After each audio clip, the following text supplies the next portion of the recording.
Teman-teman, ternyata populasi penduduk orang Kristen di Indonesia ini semakin pesat perkembangannya. Jadi ini teman-teman bisa mengacaukan ataupun mengkhawatirkan bagi orang-orang Muslim. Karena kekhawatiran ini mereka itu akan semakin menjadi momok menakutkan bagi mereka.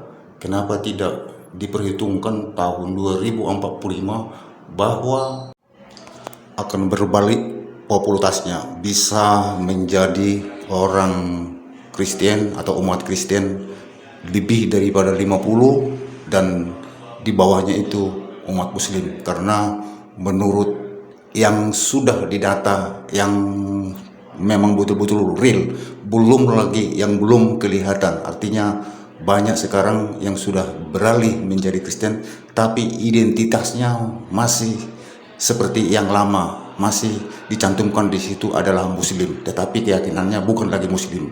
Jadi kemungkinan kalau nanti sudah misalnya hampir 50-50 ataupun 50%, mungkin mereka itu akan berani menunjukkan identitas sebenarnya. Jadi itu teman-teman, mari kita dengar daripada penjelasannya. Indonesia, sejak tahun 1980-an, setiap tahunnya laju pertumbuhan umat yaitu Katolik 4,6%, Protestan 4,5%, Hindu 3,3%, Buddha 3,1%, dan Islam hanya 2,75%. 5 dalam buku gereja dan reformasi penerbit Yakoma PGE tahun 1999 oleh Pendeta Yewanggu, dijelaskan jumlah umat Kristiani di Indonesia telah berjumlah lebih 20%. Sedangkan Global Evangelization Movement mencatat pertumbuhan umat Kristen di Indonesia telah mencapai lebih 40 juta orang atau 19% dari total populasi. 6. Dalam Kiblat Garut 26 Juni tahun 2012, Menteri Agama RI saat itu, Surya Dharma Ali mengatakan, dari tahun ke tahun, jumlah umat Islam di Indonesia terus mengalami penurunan. Padahal di sisi lain, jumlah penduduk Indonesia terus bertambah. Semula, jumlah umat Islam di Indonesia mencapai 95% dari seluruh jumlah rakyat Indonesia. Secara perlahan terus berkurang menjadi 92%, turun lagi 90%, kemudian menjadi 87%. Dan kini anjlok menjadi 85%. 7. Menurut data Mercy Mission, sebanyak 2 juta Muslim Indonesia murtad dan memeluk agama Kristen setiap tahun.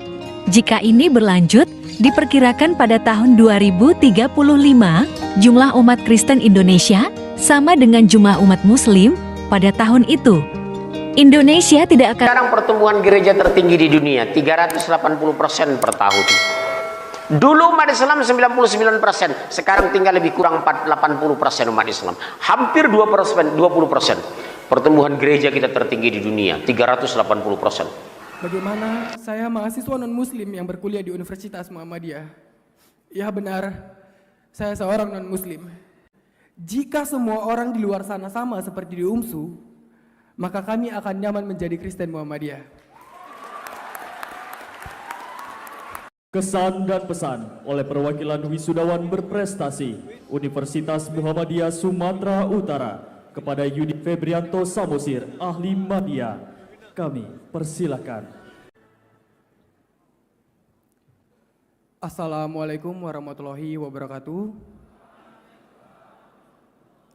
Selamat pagi dan salam sejahtera untuk kita semua. Yang terhormat Ketua Pimpinan Pusat Muhammadiyah, Bapak Dr. Haji Muhammad Bushro Mukodas SH.M.Ham, Wakil Koordinator Kopertes Wilayah 9 Sumatera Utara, Bapak Profesor Dr. Abdullah MSI, dan yang saya hormati Badan Pembina Harian Universitas Muhammadiyah Sumatera Utara, yang saya hormati Bapak Rektor Universitas Muhammadiyah Sumatera Utara, Bapak Profesor Dr. Agus Sani MAP, para Wakil Rektor, Dekanan, Dosen, Sivitas Akademika UMSU, orang tua wisudawan wisudawati, dan juga yang saya banggakan, teman-teman sekalian. Hari ini adalah hari yang sangat istimewa bagi kita semua, di mana perjalanan yang panjang, penuh kerja keras, doa, membawa kita ke momen yang berbahagia ini. Izinkan saya mewakili seluruh wisudawan dan wisudawati untuk menyampaikan pesan dan kesan selama menempuh pendidikan di Universitas Muhammadiyah Sumatera Utara. Saya Yudi Febrianto dari Fakultas Ekonomi dan Bisnis, Program Studi Manajemen Perpajakan, berasal dari kota kecil yang beranjak ke kota Medan dengan membawa sejuta harapan untuk menjadi seorang sarjana di tengah-tengah keluarganya. Saya ingin mengajak teman-teman sekalian untuk mengkilas balik bagaimana perjuangan orang tua kita dan diri kita sendiri untuk menjadi seorang sarjana. Bukan hanya saya saja, namun di antara kita mungkin bukan berasal dari keluarga yang mampu untuk melanjutkan pendidikan setinggi ini. Ada juga mungkin yang menjadi tulang punggung di tengah-tengah keluarganya. Atau mungkin di antara kita juga ada yang memilih untuk meringankan beban kedua orang tuanya. Namun, apapun latar belakang kita, berkat doa, orang tua, dan kegigihan kita, di hari yang berbahagia ini menjadi bukti bahwa segala rintangan yang kita hadapi tidak membuat kita menyerah untuk menjadi seorang sarjana di keluarga kita. Izinkan saya membagikan sedikit perjalanan saya yang mungkin banyak di antara kita juga memiliki cerita yang sama, di mana saya, kamu, kita memilih untuk bekerja sembari berkuliah demi meringankan beban orang tua kita. Pertama kali saya memilih untuk berkuliah, saya bertekad bagaimana caranya agar saya dapat meringankan beban kedua orang tua saya, yaitu dengan satu cara. Saya harus berkuliah sembari bekerja. Sungguh sangat tidak mudah bagi saya untuk menjalani hari-hari ini, di mana saya harus membagi waktu jam bekerja dan berkuliah. Saya bekerja pada pukul 11 malam hingga pukul 7 pagi.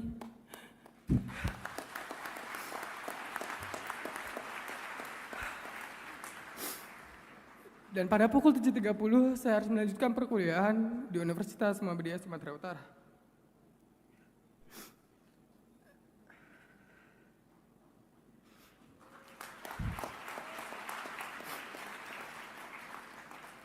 Namun, semuanya yang saya jalani dengan lapang dada.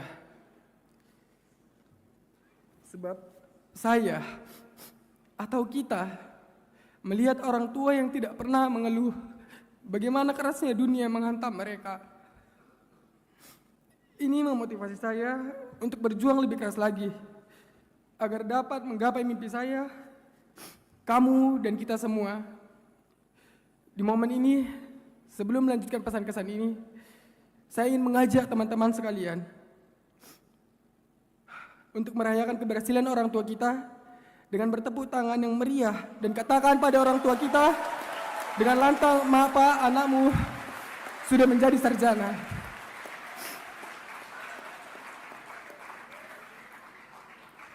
Ada beberapa hal yang ingin saya sampaikan pada teman-teman sekalian. Bagaimana saya mahasiswa non-muslim yang berkuliah di Universitas Muhammadiyah. Ya benar, saya seorang non-muslim. Pada awalnya sangat tidak mudah bagi saya untuk berkuliah di Muhammadiyah. Banyak tantangan yang harus saya jalani, seperti beradaptasi dengan lingkungan yang berlandaskan agama, dan juga penyesuaian diri. Seperti yang kita ketahui bahwa agama saya adalah agama minoritas. Timbulnya beberapa pernyataan yang muncul dari teman-teman saya di luar sana, yang mana mereka mengatakan nantinya saya akan didiskriminasi, diasingkan, dibedakan, atau bahkan dipersulit di setiap saya mengikuti kegiatan apapun. Namun stigma negatif mengenai non-muslim di UMSU terpatahkan. Izin Pak Rektor, sebelum melanjutkan bagian ini, saking saya merasa nyamannya di UMSU, saya sampai hafal lagu Sang Surya, kalimat syahadat, Al-Fatihah, serta cara memandikan dan menyolatkan jenazah secara Muhammadiyah.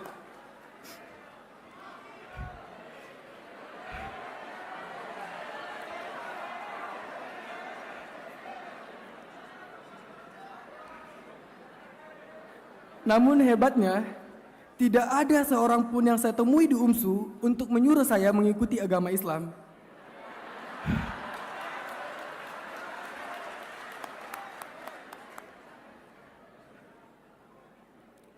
Justru agama saya sangat dihormati, sehingga saya nyaman berkuliah di UMSU. Jika semua orang di luar sana sama seperti di UMSU, maka kami akan nyaman menjadi Kristen Muhammadiyah.